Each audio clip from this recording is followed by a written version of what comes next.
sumulat na rin po sa atin yung Bus Association at atin na pong pinayagan sila na bumaybay ng EDSA para po mas mabilis yung turnaround time, makabilik po sila na mas mabilis, makalabas ng mas mabilis, at mas serbisyon po na mabilis yung ating po mga kababayan na tatangkilik po nitong mga public transport natin, particularly yung mga buses. Sa amin po sa LTO, once po na nag-positive po yung mga driver natin, hindi po sila pwedeng mag-drive na, kukumpiskahin po namin yung kanilang driver's license. So sisiguraduhin natin na hindi po sila makabiyahe. Hindi lang po sa mga bus driver, pati po yung aming mga enforcer sa LTO, ipapa-drug test din po namin para ipakita na talagang itong kampanya pong ito ay seryoso. Inutos na rin po natin sa ating mga tauhan na yung mga minor traffic violations ay wag na pong hulihin.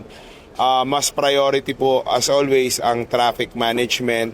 Magbaon po tayo ng pasensya dahil yung aksidente po, simpleng aksidente po na sagian ay nakaka-contribute din po sa pagbagal ng daloy ng traffic.